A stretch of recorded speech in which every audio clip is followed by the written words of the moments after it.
Hey, yo, what's up, everyone? Welcome back to the channel. This is Smart TCG, and today I'm going to be going over the top 10 best decks heading into Orlando Regionals. Now, the metagame is relatively wide open, and there are tons of decks right now that can actually compete at the highest level. So today, we're going to start at number 10 and go all the way to number 1. All the deck lists will be in the description as well, so if you're just looking for those, make sure to go head into the description. If you enjoy the content, make sure to like and subscribe. It's the best way to support me as a creator. All right, let's hop into it.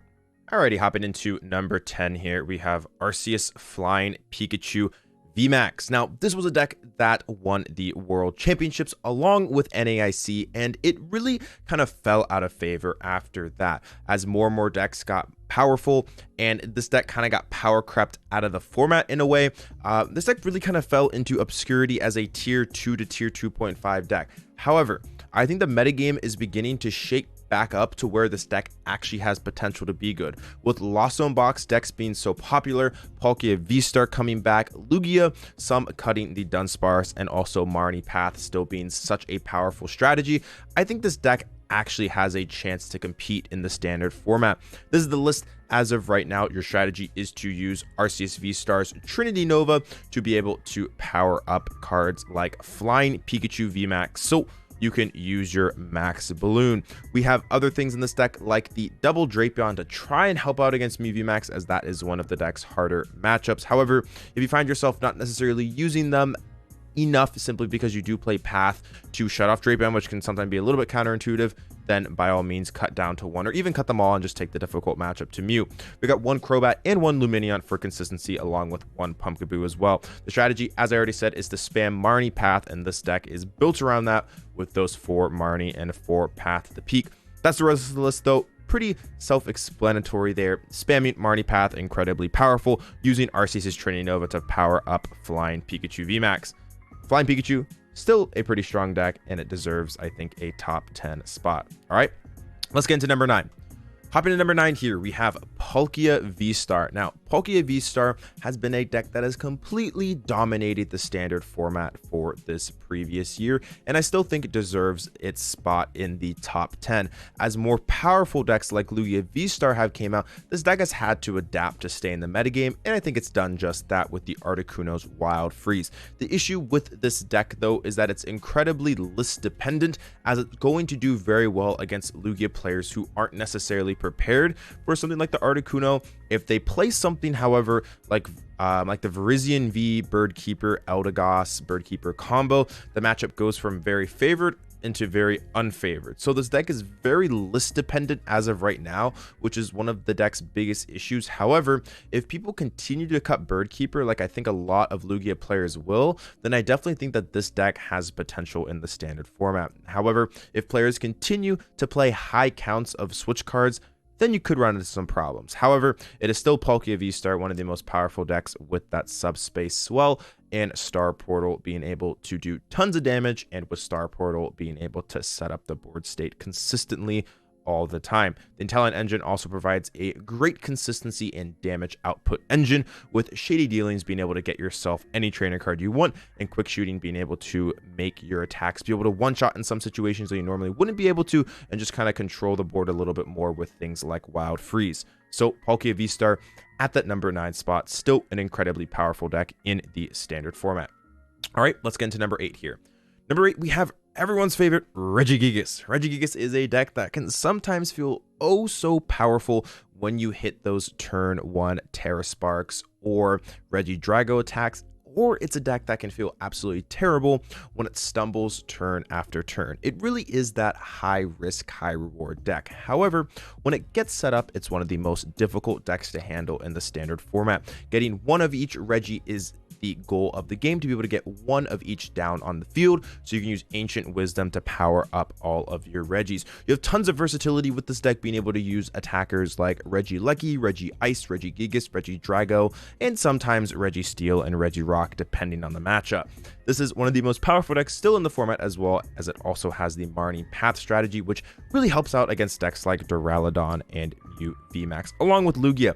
However, kind of like Palkia, this deck can be a little bit list dependent, especially with decks like Lugia V-Star, sometimes keeping Dunsparce Manaphy and sometimes cutting them.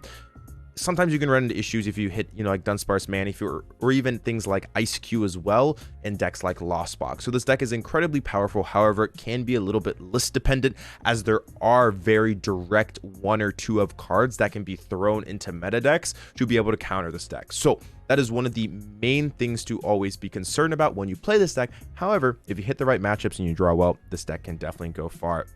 All right, let's get into number 7. Hopping to number 7 here, we have Vikavolt V. Now, Vikavolt V has most recently gotten second place at Arlington Regionals, Alex Kreckler, and then we saw Gibby get first place at San Diego Regionals, and it finally solidified itself as one of the most powerful decks in format. Your strategies is to use Paralyzing Bolt over and over again, along with other cards like Raikou V's Lightning Rondo. Typically, when you go first, you're able to use Aerodactyl V-Star's Ancient Star to turn off powerful V's effects like Luminion, Crobat, but most importantly, Lugia V-Star's Summoning Star. Being able to turn off their only way to actually get Archeopsis onto the field is what makes this deck truly special. The strategy, as I said, is to use Vikavolt and Raikou early, along with Aerodactyl, and you have lots of other ways to be able to set up the board, with cards like Mute being your main consistency engine, Radiant Greninja as well, and you have the Melanie engine to be able to get those turn 1 Paralyzing Bolts when you need. I've tested out Sky Seal Stone a little bit in this deck. However, the biggest issue that I have is using it consistently in a deck like this. So that is my only concern, is that I think 4 Seal Stone is just a little bit safer to play. And I already think that matchup versus Mew is kind of shaky, even if you have the Drapion. So I think just playing the one Drapion is just like fine, because if you go Drapion with the Sky Seal Stone, it's still kind of hard to bring up a Genesect, especially when they're throwing Roxannes at you over and over again. So the matchup is already kind of shaky regardless. So I don't necessarily think you need to add Sky Seal Stone. I think the matchup more or less is built around, can you use your Ancient Star just to pretty much block them out from the game, or can you hit the Drapion on that, second to last turn to be able to finish up the game. But you could try out Sky Seal Stone. I definitely think it is relatively decent. So anyways, that is number 7, Vikavolt, still an incredibly powerful deck in the standard format.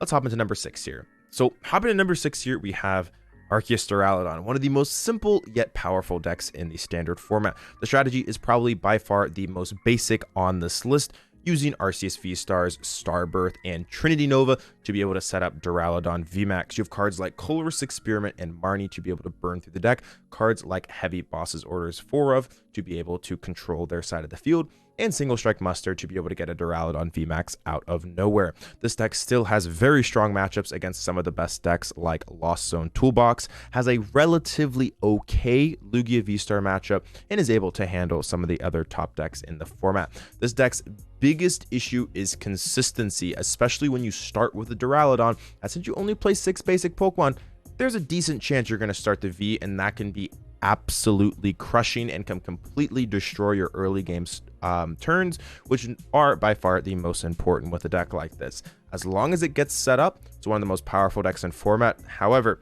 getting set up can be one of the most difficult things that this deck deals with. However, when you get set up, it's pretty good. All right, let's get into number 5. Hopping to number 5, we have Mew VMAX. Now, Mew VMAX has not left the standard format yet. It is still an incredibly powerful list. This is going to be the second place list. Actually, no, it's going to be the regional winning list from Liverpool.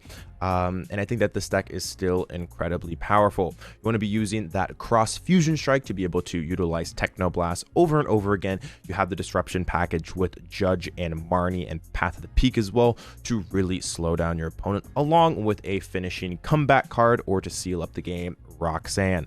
This deck is still incredibly powerful and beats a lot of the decks on this list, especially decks like Arc Duraludon. This deck is really good against, which if decks like Arc Duraludon and other things like Goodra continue to rise in popularity, then Mew might still be one of the most powerful decks in the format. It also got second Nathan Ginsburg at San Diego, so it really is proving itself to be still one of the most powerful decks in the standard format. This is the list as of right now.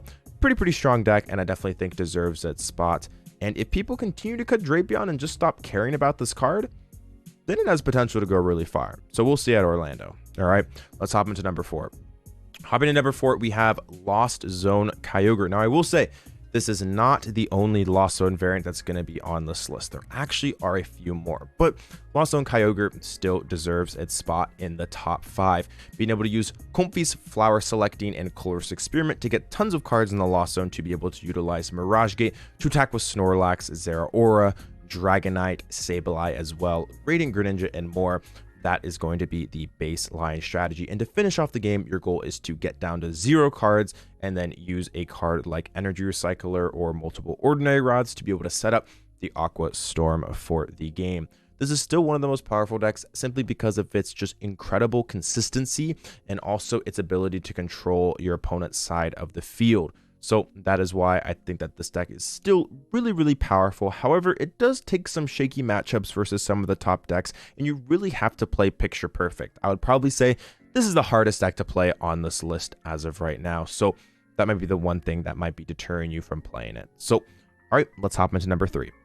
Hopping to number 3 here, we have Goodra V-Star. Now, this is a deck that a couple weeks ago, if I put it number 3, people would call me crazy for having it here. But it actually, I think, has become one of the most powerful decks in the standard format. You have, once again, the flower selecting engine. Notice a trend here. It's a lot of decks that use flower selecting, but you have the flower selecting engine here to be able to get lots of cards in the Lost Zone to then use Mirage Gate to power up Goodra.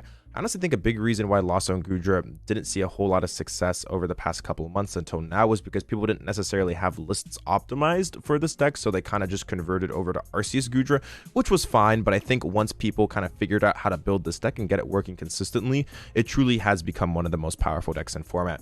Rolling Iron deals 200 damage, and during your opponent's next turn, their attacks do 80 less. So that is an incredibly powerful attack, especially paired up with Moisture Star as its V-Star power to be able to heal all damage off it on one turn. You have other attackers as well, like Radiant Greninja, Cramorant, Drapion, and Lumineon, which might come up occasionally, but you're going to mostly just be focusing on Rolling Iron.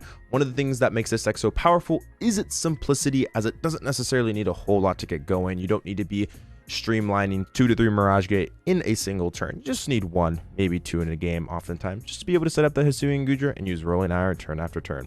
All right, Goodra, one of the most powerful decks in format, as I think it actually does really good against a lot of the top decks and actually has a pretty decent Lugia matchup. So if you're looking for a deck that actually can beat Lugia, then this is a great choice. But anyways, let's get into number 2.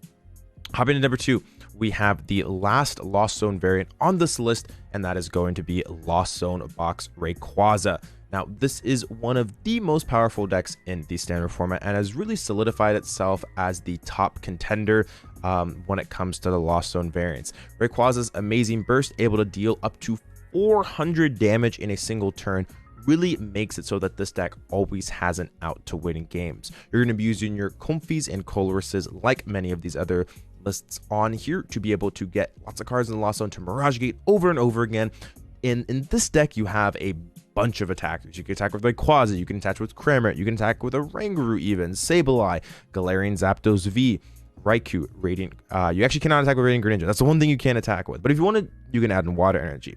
The reason why the Zapdos V is in here, I know some people have been curious to see, is it's very good versus Arceus Duraludon, because what you can do is you can just throw up the Zapdos, attach 1 to 2 energy, take a knockout, and that means you don't have to commit Mirage Gate to use a Rayquaza to knock out a Arceus V-Star, because having to use 1 to 2 Mirage Gate to knock out an Arceus V-Star feels really bad when you could just be using a Zapdos with no Mirage Gate, maybe just a Raihan or a double attachment to be able to take the knockout. That feels a lot better, saves a lot of important resources, and you can focus your Raihans, Mirage Gates, and more onto Rayquaza for those final 2 VMAXs. The only issue with this deck is consistency, as it's pretty prone to Roxanne, which is one of the biggest issues, as since this deck is built so much around combo cards and it's a lot less simplistic compared to something like Kyogre or Lost Zone Box Radiant Charizard. It's a lot more that it needs to get going, which means that it can oftentimes struggle to deal with multiple Roxannes. However, if the multiple Roxannes don't show up, or Heavy Marnie or Judge, then this deck is definitely going to be a contender. Or you could just draw out of those and hit everything you need off the Roxannes, but that is probably the only issue that it has, is a little consistency clunks here and there, and also being prone to hand disruption. But other than that, no complaints with this deck. It's absolutely ridiculous and has so many options in the standard format. All right. There's one deck, though, that many of you might have been wondering, where exactly is it? Well, to no one's surprise here, we have Lugia V-Star at number 1. Lugia V-Star continues to dominate the standard format. We see it pretty much in every single top 8 at every single regional that has been legal to play in.